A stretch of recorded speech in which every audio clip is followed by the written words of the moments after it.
Deuteronomy chapter number 11 sa ating pong mga Bibles. Deuteronomy chapter number 11, and since today is our last Sunday, and let me give you the Word of God, and I hope that will be a reminder for us sa kabutihan at biyaya po ng ating pong Panginoon. Deuteronomy chapter number 11, let's begin reading from verse number 7 down to verse number 12. Deuteronomy chapter number 11, 11:7, hindi po 7:11. Kala ko nakakatawa yun. Alright, Deuteronomy chapter 11, verse number 7. But your eyes have seen all the great acts of the Lord, which He did. Therefore shall ye keep all the commandments which I command you this day, that ye may be strong, and go in and possess the land, whether ye go to possess it. And that ye may prolong your days in the land which the Lord sware unto your fathers to give unto them and their seed, a land that floweth with milk and honey. For the land whither thou goest in to possess it is not as the land of Egypt, from whence ye came out, where thou sowest thy seed and waterest it with thy foot as a garden of herbs. But the land, whether ye go to possess it, is a land of hills and valleys, and drinketh water of the rain of heaven. A land which the Lord thy God careth for. The eyes of the Lord thy God are always upon it, from the beginning of the year, even unto the end of the year. The title of this message this morning is A Time to Remember. A Time to Remember. Let's go to the word of prayer. Loving Father, we thank you so much for this wonderful day that once again you give to every one of us. And thank you for those great testimonies that we heard for this morning. Salamat sa inyo pong mga anak. Thank you for the first-time visitors. Thank you for the presence of your people. Even sa lahat ng kasama namin through our virtual service. Thank you for those great songs that we heard for this morning. Panginoon, as we go on with our lesson this morning, gamitin niyo po ako na maging pagpapala at sa ilang sandali, Panginoon, ay matanggap ng inyong pong mga anak ang inyong mga salita at makita namin ang mga bagay na dapat naming aalalahanin bago po magtapos ang taon ito. Panginoon, gamitin niyo po ako. I can do nothing without you, so please help me. Ipaalala niyo po ang aking mga binasa, mga inisip, inaral, Panginoon, so that ang inyong pong mga salita ay matatanggap ng inyong pong mga anak. This is not my word. Ito po ay sa inyo, Panginoon. At nawa, kapag inalala ng bawat isa ang mga salita ninyo, mga pangyayari sa buhay namin, ay magtatapos kami, Panginoon, na mayroong pagpapasalamat, and we will recognize your presence, dear Lord. Ano bang mga pagkakamali, mga bagay na nakita namin, inisip namin, na hindi kaaya-aya sa inyo, Panginoon, please forgive us. Salamat po, Ama. Gamitin niyo po ko ngayong umaga. Alam niyo po ang aking puso. That's always my prayer, dear Lord, to be a blessing. Ito pong lahat ang aking dalangin sa pangalan ng aming Panginoong Jesus. Amen. Amen. Thank you so much. Please be seated in the presence of our God. At dito sa ating talatang binasa, handa na po ba kayo? Amen? Hindi mo lang magtatagal at salamat sa mga narinig natin ng mga testimonies. I believe marami po ito mamayang hapon. Now, a time to remember. Ang pangyayari po ito, ibigay ko muna sa inyo yung context. Alam niyo po, pag sinabi natin, para sa mga nag-aaral ng Bible, pag sinabi natin context is, ano po yung pinag-uusapan? Ano po?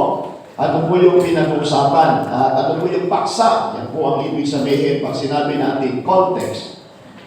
Now, hindi lingid sa ating kalaman na ilang sandali na lamang ay matatapos po ang taon. At kagaya ng laging naririnig nyo dito sa pulpit, napakabilis ng panahon. Amen? Napakabilis ng panahon. At hindi natin talaga namamalayan. Kaya nga, maging matapat tayo sa Panginoon at pagbutihin natin yung ginagawa natin para sa ating Panginoon. Now, dito po sa ating talatang binasa, kaya sabi ko nga po, time to remember. Okay? Time to remember. At makikita natin ang pangyayari ito sa buhay ng mga Israelita. Ano po? At alam po natin na ang book of Deuteronomy is the book of remembrance. Ano po? This is the second giving of the law na bago po sila pumasok at alam po natin na sila po ay maraming nangyari sa mga Israelita. Alam niyo po, primarily ang Bible ay para sa mga Israelita. Kaya kung matitrace back natin ang mga Israelita, madali natin maintindihan ang salita ng Diyos. Amen? Bagamat ito ay para sa mga Israelita, ito din ay naging kapag-pakinabang sa atin sapagkat kung kayo ay mananampalataya, tumanggap sa Panginoong Jesucristo bilang tagapagligtas, ay kung kapag-pakinabang sa kanila ang salita ng Diyos, primarily na para sa kanila, ay naniniwala ko na maging kapag-pakinabang din sa atin bilang mga anak ng Diyos. Ang sabi ng Bible sa John chapter 1 verse 12, ang mga tumanggap kay Kristo ay binigyan ng kapahintulutan na maging anak ng Diyos. Amen? That's why we are adopted into the family of God. At alam niyo po, sa pangyayaring ito, sumuling ibinigay ng Panginoon ang kanyang makakatusan. So this is the giving of the law, second giving of the law, sapagkat yung unang mga batas, primary binigay kay Moses, unang-una doon, yung Ten Commandments ay nawala po yun. At kaya muling nire-remind ang mga tao ng Diyos. Alam niyo, yan ho ang magandang kailangan natin. Kaya nga kailangan natin ng mapaalalahanan. Amen? Kaya nga po, paalala ang gamot sa mga taong nakakalimot. May mga pagkakataon, madali po tayong makalimot. Amen?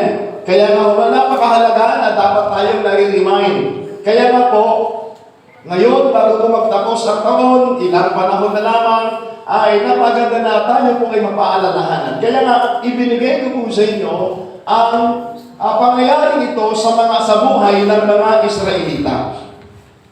Just imagine, for over 400 years, sila po ay nanatili doon sa Ehipto at hanggang sa nakita ng Diyos yung ginawa sa kanila at ang sabi po ng Biblia ay sila'y naging alipin doon. Kaya nga po inilabas sila ng Panginoon doon sa Egypt at sila po ay dadalhin ng Panginoon doon po sa Promised Land. But alam niyo po, yung pagkakataon na iyon ay matinding pangyayari sapagkat supposed to be for 40 days from Egypt, mula Ehipto, patungong lupang ipinangako ng Panginoon, which is the Promised Land, they call it Land of Canaan, ay sila po ay nag-disobey, sila po hindi sumunod sa Panginoon, maraming pangyayari, yung 40 days ay naging 40 years. Nakita niyo po yun? Kaya nagpaikot-ikot lamang sila. By the way, ang papasok sa Promised Land, maliban kay Joshua and Caleb, ay ito na po yung second generation sapagkat yung mga unang henerasyon, lahat po sila nagkandamatay doon po sa wilderness. Alam niyo po kung bakit? Because of unbelief. Dahilan, nagduda sila sa Diyos, at dahilan sa kanilang hindi paniniwala, sila'y nagduda, kaya nga doon sila nagkandamatay lahat doon po sa wilderness. At ang papasok na ito ay the second generation na kanilang mga anak-anak, kaya nga napakahalaga na sila po ay muling mapaalalahanan at sabihin muli yung mga pangako po ng Diyos. At ang sabi po ng Bible dyan sa verse number 7, here is the word of God, but your eyes have seen all the great acts of the Lord. So narito po si Moses nagsasalita. Ang sabi po ng Biblia, ang inyong mga mata ay nakita niyo yung mga dakilang ginawa ng Diyos. Amen? Kaya napakahalaga na sila po ay ma-remind sa mga dakilang ginawa ng Diyos sa kanilang buhay. Amen? Kaya nga po alam nyo, ganoon din po tayo. So, tapos na ang panahon ng mga Israelita, tayo naman po yung panahon na po natin ngayon. Amen? Wala na po si Moses, wala na yung mga Israelites, but thank God for the Word of God. Amen? Ngayon, naniniwala po ako na bago magtapos ang taong ito na 2025 ay sa inyong personal na buhay ay nakita niyo din ang trabaho ng Diyos sa inyong buhay. Are you listening? Amen? Kaya naniniwala po ako na sabi ko nga po sa inyo, nakita niyo din yung biyaya ng Diyos sa buhay po natin, sa bawat isa sa atin. Kaya nga po ngayon, ang sabi po ng Bible dyan, sa verse number 7, but your eyes have seen all the great acts of the Lord which it is. At gano'n yung napakagandang bagay na titignan natin. Yung nakikita natin lagi, yung Diyos ay nagtatrabaho sa buhay po natin. Na sa bawat araw-araw ng buhay natin, ay nakikita mo talaga that God is really working sa bawat pamilya natin, sa bawat personal na buhay natin. Although many times na tayo mo matigas yung puso po natin, minsan hindi mo binibigyan ng pansin ang Panginoon. Pero nyo, yung mga tao pag nagkasakit sila, sinong tatawagin nila? Diyos. Kaya alam niyo yun yung magandang bagay sa atin ngayon na nasa simbahan na lagi tayong napapaalalahanan at napapaalalahanan sa mga bagay na ginawa ng Diyos sa buhay natin. Kaya bago po sila pumasok sa panibagong yugto ng buhay nila ay sila po ay pinaalalahanan. At naniniwala din po ngayong umaga, bago man sumapit ang 2026 ay napakahalaga din na tayo din ay mapaalalahanan bilang mga anak ng Diyos. Amen? Kaya makita natin dito po sa verse number 12, a land which the land thy God carried for, the eyes of the Lord are always upon it from the beginning of the year even unto the end of the year. So nakita natin dito mga kapatid, kaya binanggit ng Bible from the beginning of the year even unto the end of the year.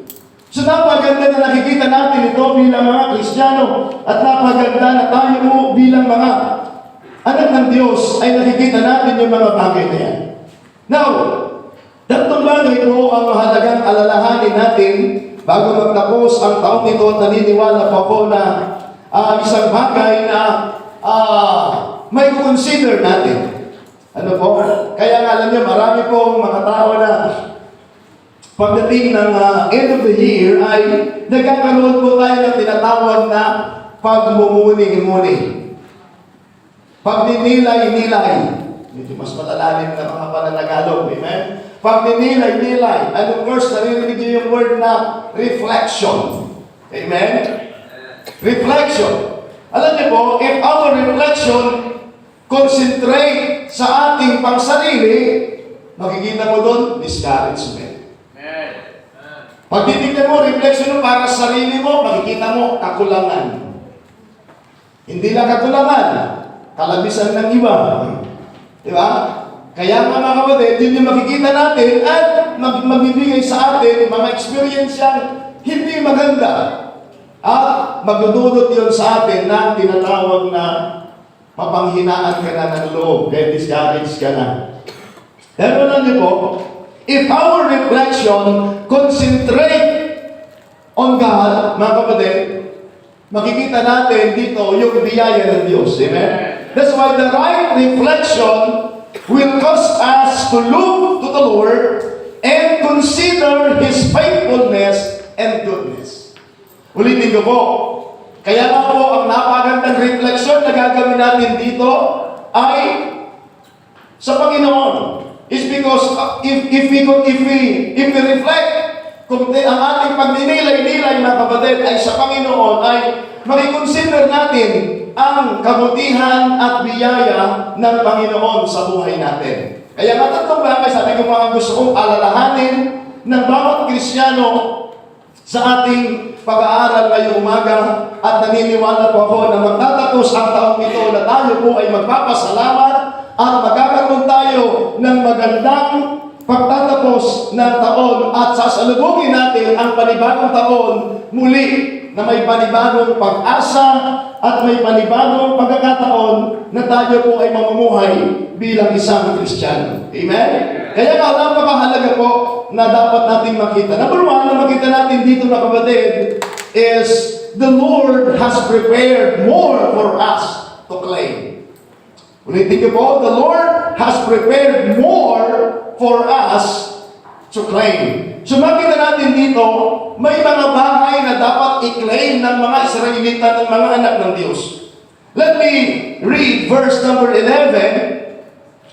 Ang sabi ng Biblia, the land, whether you go to possess it, is a land of hills and valleys, and drinketh water of the rain of heaven.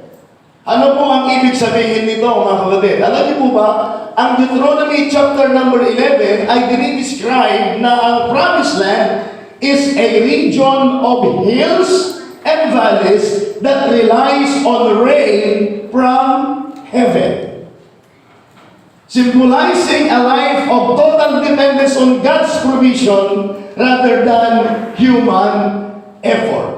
Now, ipinapakita dito, ang sabi po ng Biblia, but the land, whether you go to possess it, is a land of hills and valleys, and drinketh water of the rain of heaven. Ano ibig niyang sabihin? Hindi kagaya po ng Ehipto dahil sa Egypt po ay medyo flat.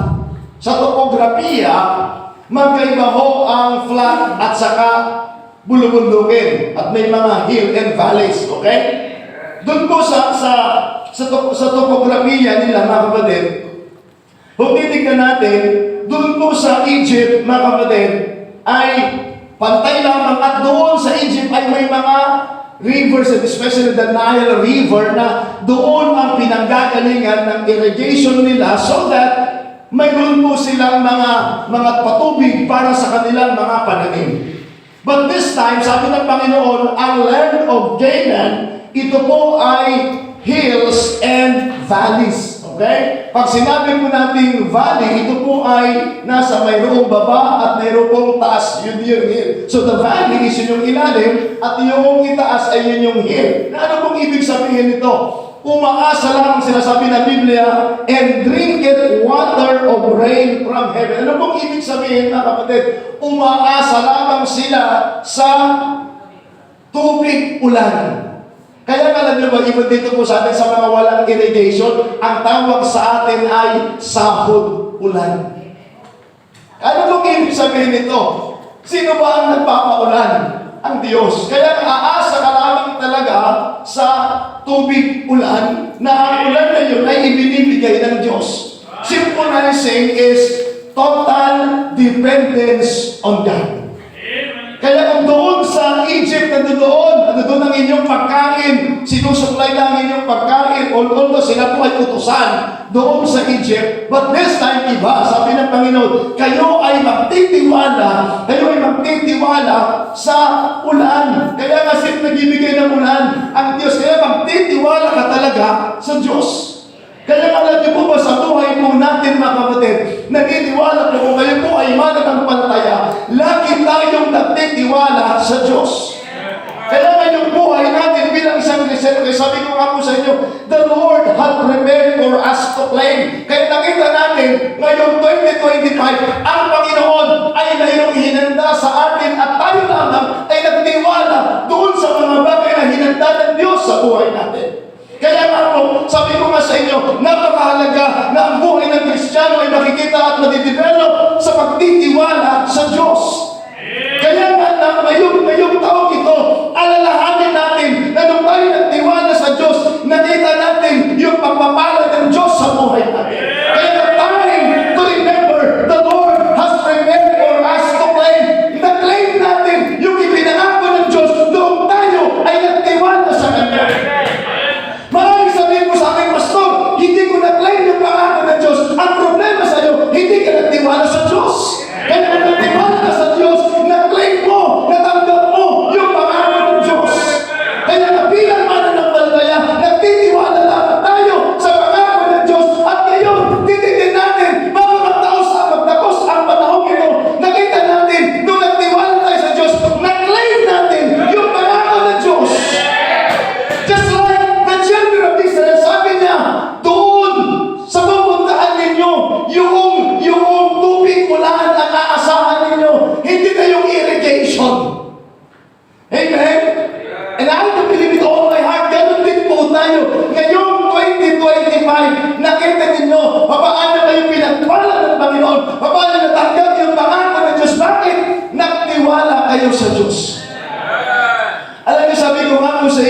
Kristiyano at ngayon ako bilang inyong pastor sa ministry, aasa ka talaga sa Diyos. Hindi yung galing natin, hindi yung ating kakayanan, kundi yung kakayanan ng Diyos. Kaya lagi ko pong sinasabi, salamat po sa Panginoon na tayo po ay mayroong pagkakataon na magtiwala sa Diyos. Kaya na ngayong taong ito, bago magtapos ang taon, ay tingnan mo, paano ka nagtiwala sa Diyos at makikita mo, natanggap mo yung pangako ng Diyos. Paano ka iningatan, paano ka ginabayan, paano ka proteksyonan. Although marami pong mga ups and downs sa buhay natin, pero salamat po sa Panginoon. Alam niyo kahapon, sabi ko patapos na nga lang taon, kamuntikan pa.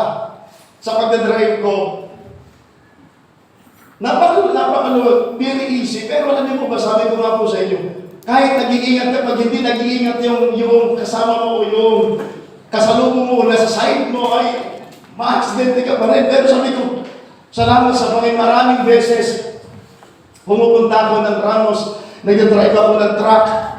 Maraming beses mamimili ako ng mga materyales at marami akong mga biyahe.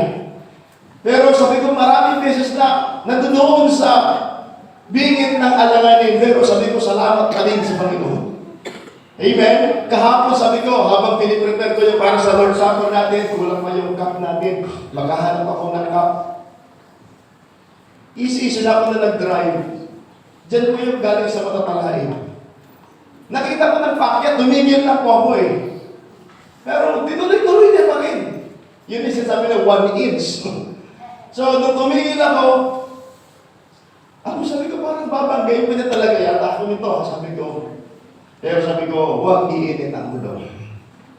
Dinuksan ko yung bintana ko, dinamas ko na yung ulo ko. At buti naman, nung tinignan ko ako, sabi ko, eksakto, 1 inch na lang talaga.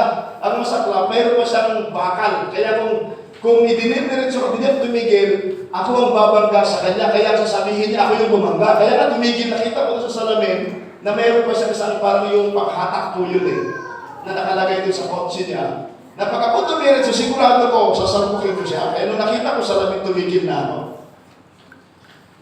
Sabi ko, nagbukas ako ng gitna na, sabi ko, ikaw naman, kita mo naman yung posisyon ko, nasa strike ako, ikaw yung nag-cross. Kung dumiro rin siya, talagang babanggayin niya rin ako. Pero buti naman, sabi ko, mahinahon ako, at nung nakita niya yung pagkakamali niya, humingin siya ng kumanin. Kaya alam niyo po minsan sa buhay natin, maraming mga pangyayari, pero ganun pa man, nakikita mo yung biyaya ng Diyos. Aasa ka talaga sa Panginoon. As far as the ministry is concerned, this year, 2025, nakita ko yung pagpapala ng Panginoon sa simbahan po natin. Although sabi ko nga po, bago matapos ang taon ay marami pang mga something na dinidil ko ng mga problema. Pero still, salamat pa rin sa biyaya ng Panginoon. May mga ilan, sabi ko nga po, sa gitnaan ng taon, may mga pamilya na nawala. Pero sabi ko, Panginoon, alam niyo naman yung puso ko. Kaya dito sinasabi ko nga po, kapag hindi tayo nagiging maingat, at may mga bagay na itinatago po natin, diyan tayo magkakaroon ng problema. But still, kung tayo po ay aalalahanin natin ang biyaya ng Diyos, the Lord has prepared more for us to claim. At still, marami tayong na-claim na mga pagpapala ng Panginoon. At nakita natin yung blessing ng Diyos, nakita natin yung protection ng Diyos, nakikita natin mga kapatid. Kaya nga, stop! And tignan natin yung pagpapala ng Panginoon. Bago dumating ang 2028 at 2026, makita natin ngayon ay 28 na mga kapatid. Ilang araw na lang. At titigil muna tayo, tignan natin. Oo nga, no? Na-claim ko yung mga promise ng Diyos. Na-claim ko yung mga pagpapala ng Diyos sapagat yan ang kanyang pangako. Kaya sabi ko nga siya, God, the Lord, brethren, has prepared more for us to claim. And not only that, number 2, hindi lamang na ang Panginoon, mga kapatid, may mahigit pang mga inilaan sa Diyos para sa atin. Hindi lamang yung kundi number 2, makikita na chapter number 11 in the life of the Israelites, sabi po ng Biblia, the land which the Lord thy God careth for, the eyes of the Lord are always upon it, from the beginning of the year even to the end of the year. God sees and cares. Nandoon yung biyaya ng Diyos, sabi na po ng Biblia, the eyes of the Lord are always upon it. Alam niyo po, sa theology, yung tinatawag na the eyes of the Lord upon it, it is the anthropomorphic expression that God used, the Bible used upang makita natin yung presensya ng Diyos at yung biyaya ng Diyos. Sabi niya, the eyes of the Lord are always upon it. Sapagkat yung pangunawa natin ay mayroong limitasyon, kaya nga ginamit yung word na the eyes of the Lord. Yung mata ng Panginoon is always upon it. Ano bang ibig sabihin? It speaks of the presence of God. Amen? Kaya nga makikita natin yung presensya ng Diyos. God sees and cares. At kung makikita mo yung presensya ng Diyos, makikita mo yung biyaya ng Diyos, makikita mo yung pag-iingat ng Diyos. Ang sabi ng Biblia, from the beginning of the year, even unto the end of the year. Kaya nga po yung ating pangunawa ay pinapakita ng Bible dito, kaya ginamit yung anthropomorphic expression. Hindi lang po the eyes of the Lord, nababasa din sa Bible, the hand of the Lord. It speaks still of the presence of God. Amen? Kaya nga napaganda mga kapatid, yan ang pinakamagandang bagay, yung nararamdaman natin, yung presensya ng Diyos, yung patnubay ng Diyos, yung pag-care ng Panginoon, yung provision ng Diyos. Alam niyo, maraming beses, siguro sa buhay na yun, nag-iisa kayo. Pero alam mo ba, bagamat alam mong nag-iisa ka, pero alam mong hindi ka nag-iisa. Sapagkat alam mong kasama mo ang Diyos. Amen? Sa panahon ng kabigatan natin, alam mong nag-iisa ka. Physically, but you know na hindi ka nag-iisa is because kasama mo lagi ang Panginoon. Nandiyan lagi yung presensya ng Panginoon na nakikita ka niya. Eh, by the way, wala tayong pwedeng itago sa Diyos. Kung alam natin yung presensya ng Diyos, kaya nga the more sa buhay natin, the more na kung ikaw ay Christian, the more na magbibihave ka sa sarili mo. Bakit? Alam mong kasama mo ang Diyos. Sa panahon ng ating kalungkutan, sa panahon ng mga bagay na hindi natin naiintindihan, alam nyo, hindi po sa lahat ng pagkakataon na naiintindihan natin. May mga pagkakataon, mga kapatid, na ginagawa mo na yung dapat mong gawin, pero parang piling mo, hindi mo pa rin nagagawa. Pero salamat na nandiyan ang ating Panginoon na nakakaunawa sa atin. And when you kneel down in prayer at ibinigay mo na sa Panginoon, alam mo, okay ka na, bakit ibinigay mo na sa Panginoon? At alam mo, kasama mo ang Panginoon. Yan ang sinasabi ng Bible dito sa verse number 12. The land that the Lord carried for, the eyes of the Lord are always upon it, from the beginning of the year and even unto the end of the year. Kaya nga mga kapatid, God sees and cares. Kung paano, sabi nga ng awitin, His eyes is on the sparrow. Alam po yung sparrow, kagaya ng mga ibon sa kalawakan, na hindi ba sila nag-aalang buhay, pero pinifit sila ng Panginoon. Ganon din po tayo, alam ng Panginoon ating pangangailangan. God knows your heart, and God knows your mind, and God knows what you need. Dahil kaya tayo sa buhay po natin na malungkot po tayo, pero salamat sa Panginoon, kapag nagbasa tayo ng salita ng Diyos, meron po tayo encouragement. Nagbibigay sa atin ang kalakasan tumubuan. Siguro, sabi ko nga po sa inyo, may mga pagkakataon na nararanasan din parang mabigat, ikaw ay pupunta sa simbahan sapagkat alam mo may kabigatan ka. Pero salamat sa Panginoon, still, you need to go to church. Bakit? Alam mo, nakasama mo ang Panginoon. Na alam mo, dito ang kausapin ng Panginoon at dito mo rin kakausapin ng Panginoon. Yeah, salamat sa Panginoon. Every time na mayroong altar call, ay mayroon tayong pagkakataon na lumapit sa altar at mag-iusap, magpasalamat, mag-pray sa Panginoon. God sees and cares. God cares for our family. Alam niyo, minsan kung concern ako mas concern ang Panginoon sa ating pamilya. Minsan concern tayo sa ating pangangailangan, pero mga sa mas higit, concern ng Panginoon sa lahat, sa aspeto ng buhay natin. Kaya nga mga kapatid, dumating man ang pagkakataon na tayo nahihirapan at alam natin na nandiyan yung presensya ng Diyos, yan ang nagbibigay sa atin ng comfort.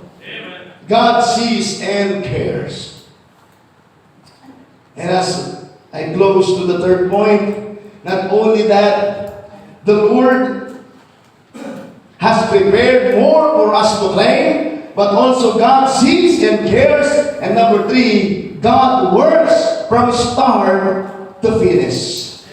God works from start to finish. Ang Diyos ay nagtatrabaho mula sa pasimula hanggang sa katapusan. Alam niyo po ba na yan ang title ng Diyos? Ang sabi ng Bible, I am the Alpha and the Omega and the beginning and the end. The Alpha is the first alphabet ng mga Jewish people and Omega is the last alphabet. Anong ibig kong sabihin nun? The beginning and the end. Sabi ng Biblia, from the beginning of the year, even unto the end of the year, God works from start to finish. Ang Diyos ay patuloy na nagtatrabaho. Tulog na tayo, pero ang Diyos ay nagtatrabaho pa rin. Kaya sa mga business people, napaganda, ang partner natin ay ang Panginoon. Sa lahat ng nagtatrabaho, ang partner natin ay ang Diyos. Minsan nagre-reklamo tayo. Pero alam niyo po ba, sino ang gumising sa iyo? Panginoon. Sino nagbigay sa iyo ng kalakasan? Panginoon. Sino nag-ingat sa iyo? Panginoon. Kaya nga, God works from start to finish. And until now, He is still working on us. Amen? Revelation chapter 1 and verse 8, sabi ko po kanina, I am the Alpha and the Omega, the beginning and the end.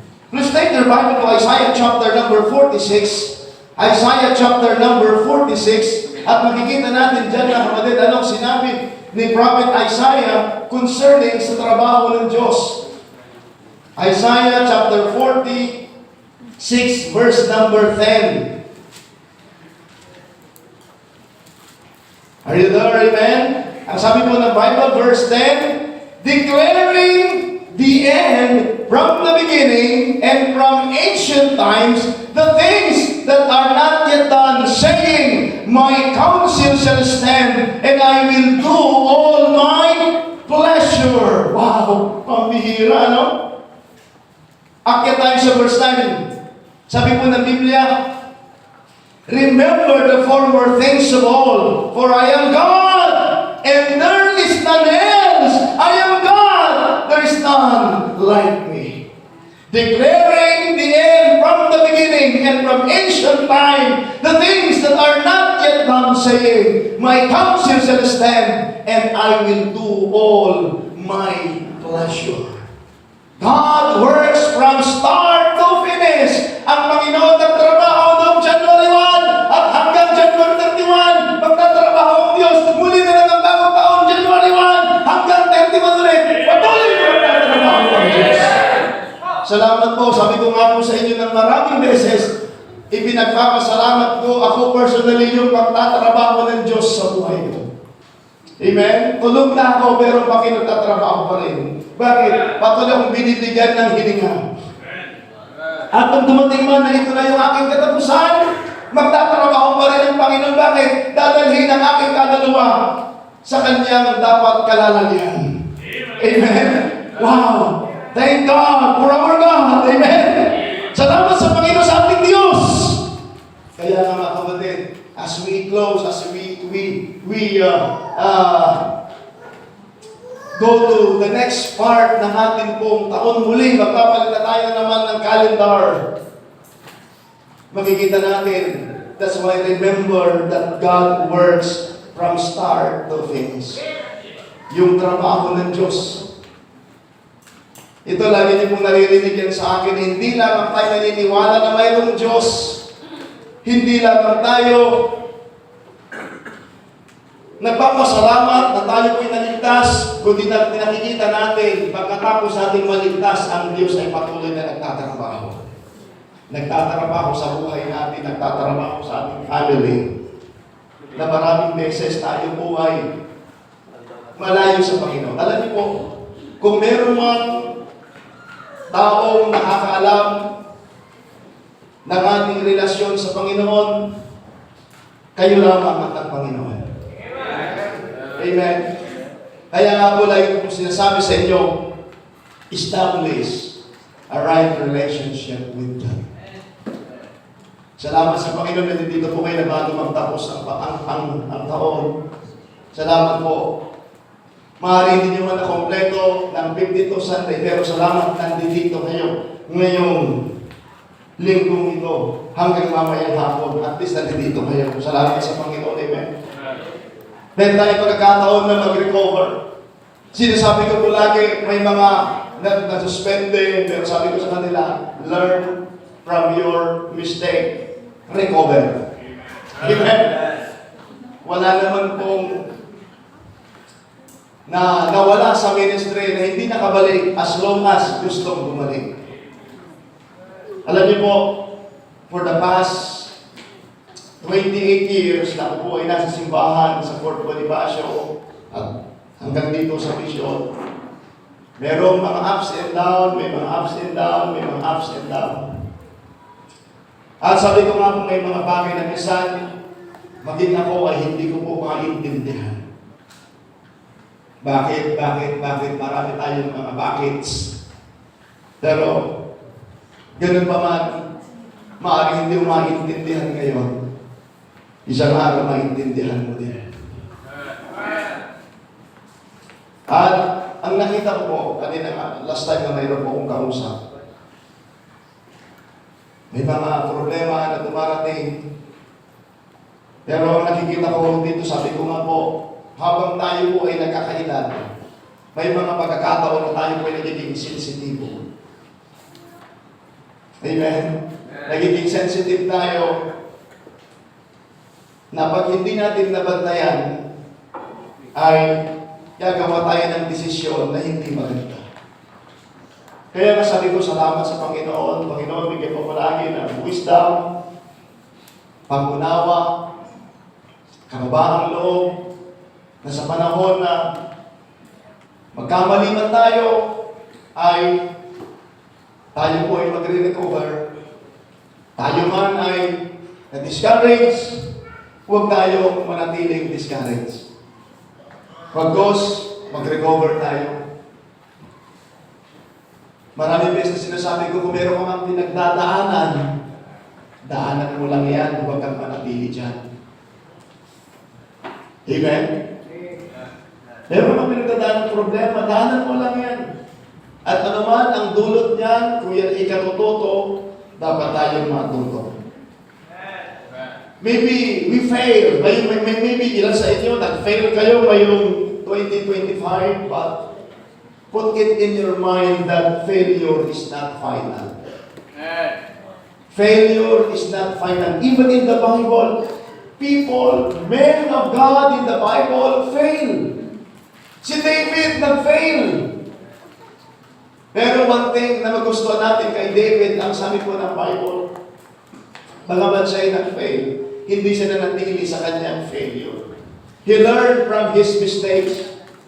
And at the end of the day, sabi ni David, siya ang gumawa ng isang desisyon na sabi niya, one thing have I desired of the Lord is, that I may seek after, that I may dwell in the house of the Lord, to behold the beauty of the Lord, and to inquire in His temple. Sinabi ni David, yea, do I walk into the valley of the shadow of death, I will fear no evil, for thou art with me. Thy rod and thy staff, they comfort me. Thou prepares a table for me in the presence of my enemies. Thou anointest my head with oil. Oil in the Old Testament time speaks of the presence of God. Anong ibig sabihin? Anumang kalagayan meron po tayo bilang mga anak ng Diyos, nandiyan lagi yung presensya ng Diyos. Ang Diyos ay kasama natin mula sa pasimula at hanggang sa katapusan. As we end this year, ilagay natin sa ating isipan sa salita ng Diyos nating binasa in Deuteronomy chapter 11 verse 12, a land the Lord which God cared for, the eyes of the Lord are always upon it from the beginning of the year and even unto the end of the year. God has something for us. Amen? And God sees and cares, and also God works from start to finish.